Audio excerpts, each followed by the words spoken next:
warahmatullahi wabarakatuh. Hello everyone, welcome back to my YouTube channel. Kembali lagi bersama saya Amelia Manda Putri. Jadi di video terakhir ini saya akan membahas materi implementasi kinerja dalam manajemen sumber daya manusia. Baik, tanpa berlama-lama, langsung aja yuk kita simak video berikut ini.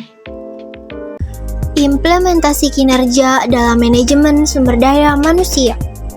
Di sini terdapat tingkat kinerja. Yang pertama, kinerja organisasi, yaitu pencapaian hasil pada tingkat atau unit analisis organisasi. Kinerja pada tingkat organisasi ini terkait tujuan organisasi, rancangan organisasi, dan manajemen organisasi. Yang kedua, kinerja proses, yaitu kinerja pada proses tahapan dalam menghasilkan produk atau pelayanan. Ini dipengaruhi tujuan proses, rancangan proses, dan manajemen proses. Dan yang ketiga, kinerja individu atau pekerjaan, yaitu pencapaian atau efektivitas pada tingkat pegawai atau pekerjaan. Ini dipengaruhi tujuan pekerjaan, rancangan pekerjaan, dan manajemen pekerjaan, serta karakteristik individu. Selanjutnya terdapat garis besar kategori arti kinerja. Kinerja merujuk pengertian sebagai perilaku, merupakan seperangkat perilaku yang relevan dengan tujuan organisasi atau unit organisasi tempat orang bekerja. Kinerja merupakan sinonim dengan perilaku. Kinerja adalah sesuatu yang secara aktual orang kerjakan dan dapat diobservasi.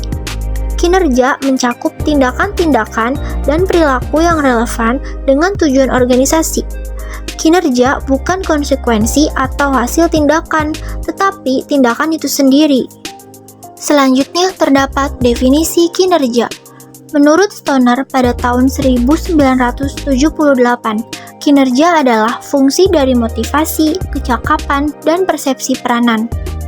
Lalu menurut Handoko, kinerja adalah proses di mana organisasi mengevaluasi atau menilai prestasi kerja karyawan.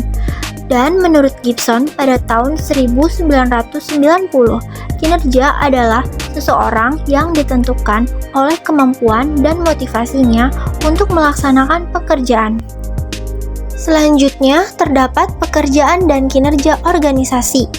Fungsi pekerjaan atau kegiatan yang terkait kinerja organisasi atau perusahaan, yaitu yang pertama, strategi organisasi, yang kedua, pemasaran, yang ketiga, operasional, yang keempat, SDM, dan yang kelima, keuangan. Selanjutnya terdapat indikator kinerja organisasi.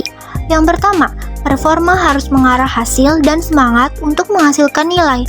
Yang kedua, harus dapat diukur sehingga input dan output dapat dikuantifikasi. Yang ketiga, unit dan personal yang diukur kinerjanya harus memahami metode penilaian dengan penjelasan minimal. Yang keempat, hasil penilaian dapat dikomunikasikan segera. Yang kelima, tersedia mekanisme penggabungan hasil penilaian kerja dengan feedback dan learning.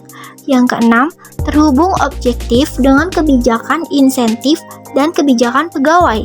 Dan yang ketujuh, bersifat seimbang antara orientasi keberhasilan jangka pendek dan panjang. Selanjutnya terdapat faktor peningkatan kinerja. Terdapat faktor pendorong. Yang pertama, audit modal intelektual bertujuan memonitor dan mengatur modal intelektual perusahaan. Yang kedua, audit modal intelektual memerlukan tim yang terdiri atas ahli strategi organisasi, keuangan, SDM, analisis pengetahuan, properti intelektual, dan pemasaran. Lalu terdapat faktor penghambat. Yang pertama, masalah yang melekat dalam sistem pengukuran manajemen pengetahuan itu sendiri. Yang kedua, sulit mengidentifikasi hubungan langsung antara inisiatif manajemen pengetahuan dengan performansi perusahaan. Yang ketiga, manajemen biasanya meminta indikator kasat mata seperti dampak terhadap performansi keuangan dan operasional lainnya. Dan yang keempat, semakin beragam dan kompleksnya stakeholder atau pihak berkepentingan terhadap eksistensi perusahaan. Oke, cukup sekian penjelasan materi dari saya. Apabila ada salah kata, mohon dimaafkan. Terima kasih buat kalian yang sudah menonton dan menyimak video ini.